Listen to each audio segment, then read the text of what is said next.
குழந்தைங்க ஸ்நாக்ஸ் வேணும்னு கேட்டாங்கன்னா, கண்டிப்பா இந்த ஒரு லட்டுவ செஞ்சு கொடுங்க. கேட்டு கேட்டு சாப்பிடுவாங்க. ரொம்பவே ஹெல்தி அண்ட் டேஸ்டியா இருக்கும். வீடியோவ சேவ் பண்ணிட்டு அப்படியே ஃபுல்லா பாருங்க. மறக்காம வீடியோக்கு ஒரு லைக்கும் குடுத்துருங்க. பச்சை பயிறு லட்டு பண்ணலாமா? அதுக்காக பாசிப்பயிறு 1 1/2 கப் எடுத்து நல்லா வந்து ரோஸ்ட் பண்ணிக்கோங்க. இதோட வாசனைக்காக 2 ஏலக்காவும் சேர்த்துட்டு நல்லா ரோஸ்ட் பண்ணிட்டு, இந்த மாரி பிளேட்ல மாத்தி ஆற வச்சு எடுத்துக்கோங்க. நல்லா ஆறுனதுமே மிக்ஸர் ஜார்ல சேர்த்துட்டு ஃபைன் பவுடரா அரைச்சு எடுத்துக்கோங்க. அரைச்சத நல்லா சலிச்சும் எடுத்துக்கோங்க. அடுத்ததா 3/4 கப்பு சுகர வந்து நல்லா ஃபைன் பவுடரா அரைச்சு எடுத்து வச்சுக்கோங்க.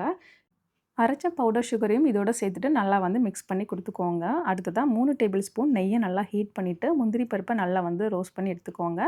இனி இத நெய்ய வந்து சேர்த்துட்டு கையால வந்து கிளறாதீங்க. ரொம்ப சூடா இருக்கும். ஒரு ஸ்பூனால கிளறிட்டு, அதுக்கப்புறம் கை வச்சு நல்லா ஒண்ணு சேர மிக்ஸ் பண்ணி குடுத்துட்டு, டைட்டா உருண்டை பிடிச்சு எடுத்தீங்கன்னா, சூப்பரான பச்சை பயிறு லட்டு ரெடி ஆயிரும். இத மாதிரி நெறைய ரெசிபி தெரிஞ்சுக்கிறதுக்கு டாமி ஜாய் பேஜ மறக்காம ஃபாலோ பண்ணிக்கோங்க. அப்படியே உங்க ஃப்ரெண்ட்ஸ் அண்ட் ஃபேமிலிக்கும் ஷேர் பண்ணி விட்டுருங்க.